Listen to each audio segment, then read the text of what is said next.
Bonjour et bienvenue dans la quotidienne des marchés du FX du mercredi 31 juillet 2013. Wall Street a terminé la journée de trading dans le vert avec le Nasdaq qui a gagné 0,5%, clôturant à un nouveau sommet en 12 ans. Le Dow Jones a terminé quasi inchangé et le S&P 500 a progressé de 0,04%. Facebook a déclaré que son plan de vente de publicité sur le site pourrait faire grimper le prix de son action. Le dollar américain s'est renforcé par rapport aux devises principales alors que l'indice de confiance des consommateurs est sorti moins bon que prévu à 80,3 contre 81,1.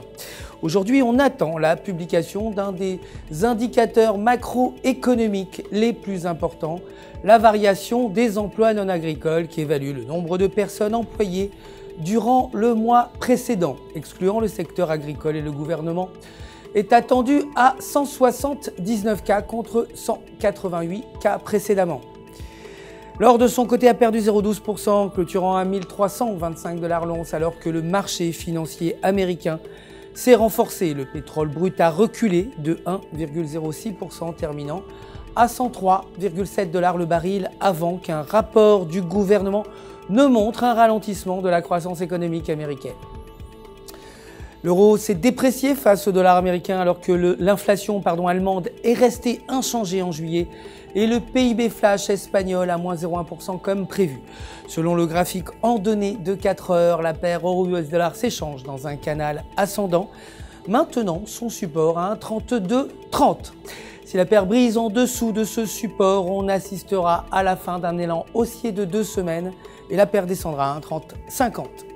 Aujourd'hui, la variation du chômage allemand est attendue à moins 1 cas contre moins 1,2 cas précédemment et le taux de chômage à 12,2% contre 12,1%.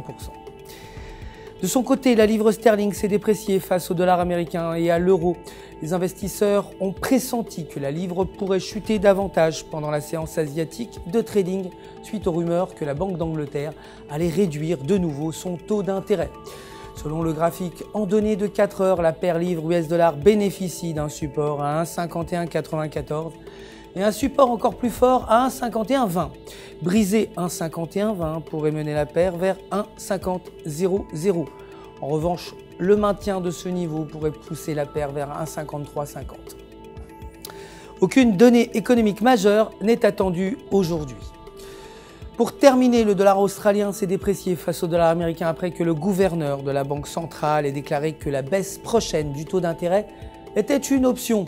La paire dollar australien, dollar américain est proche de son niveau le plus bas en 2 ans à 0,9000. Selon le graphique journalier, la résistance se situe à 0,9300 et le support à 0,9000. Briser en dessous de 0,9000 pourrait causer une chute à 0,8800. C'est la fin du flash, je vous retrouve demain pour une nouvelle édition. D'ici là, restez bien entendu avec nous sur www.ufxmarkets.com/fr. Pour tous vos besoins de trading, votre conseiller personnel répondra à toutes vos questions. Le centre d'assistance au trading du FX Market vous souhaite une excellente journée de trading.